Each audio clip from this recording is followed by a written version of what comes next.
বিশ্বের অন্যতম জনপ্রিয় ফুটবলার লিওনেল মেসির স্ত্রী তিনি। আলো ঝলমলে জীবন, বিশ্বজুড়ে পরিচিতি, সুখী পরিবার সবই আছে। তবু জীবনের কিছু মুহূর্তে আন্তোনেল্লা রোকুজ্জোর মন ছুটে যায় শৈশবের শহরে, পরিবারের কাছে। সম্প্রতি হার্পার্স বাজার ম্যাগাজিনের স্পেন সংস্করণের প্রচ্ছদে প্রথমবারের মতো জায়গা করে নিয়েছেন রোকুজ্জো। সাক্ষাৎকারে তিনি খুলে বলেছেন নিজের বেড়ে ওঠা পরিবার, শখ আর মাতৃভূমিকে ঘিরে আবেগের গল্প। মাত্র ১৯ বছর বয়সে আর্জেন্টিনা ছেড়ে মেসির সঙ্গে স্পেনে পাড়ি জমান রোকুজ্জো। এরপর কখনো স্পেন, কখনো ফ্রান্স, আবার কখনো যুক্তরাষ্ট্রে সংসার গড়েছেন তারা। বিভিন্ন দেশে বসবাসের অভিজ্ঞতা নিয়ে তিনি বলেন, প্রতিটি জায়গা থেকে সবচেয়ে বড় প্রাপ্তি হলো মানুষের ভালোবাসা।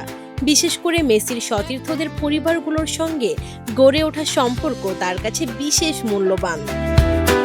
মেসি রোকুজ্জো দম্পতির ৩ ছেলে, থিয়াগো, মাতেও ও চিরো। সন্তানদের বড় করে তোলার ব্যস্ততার মধ্যেও নিজের জন্য সময় বের করার চেষ্টা করেন তিনি, আর সেই সময়টুকু ব্যয় করেন নিজের পছন্দের কাজগুলোতে।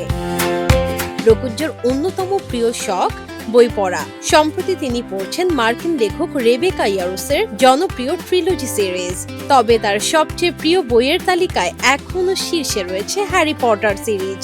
১১ বছর বয়সে মায়ের কাছ থেকে উপহার পাওয়া সেই বইগুলোই তাকে বইয়ের জগতে ডুবিয়ে দিয়েছিল। আজও সেগুলো যত্ন করে রেখে দিয়েছেন তিনি। বইয়ের পাশাপাশি লেগো নিয়েও রয়েছে তার আলাদা ভালোবাসা।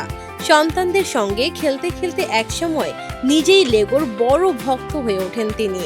পরিবারের সদস্যদের আদলে তৈরি করা লেগো মডেল দিয়ে ঘরের একাংশ সাজিয়েছেন, আর নিজের সবচেয়ে গর্বের নির্মাণ হিসেবে উল্লেখ করেছেন হগওয়ার্টস ক্যাসেলের কথা। শুধু শখই নয়, নিয়মিত ব্যায়ামও রোকুজ্জোর জীবনের গুরুত্বপূর্ণ অংশ।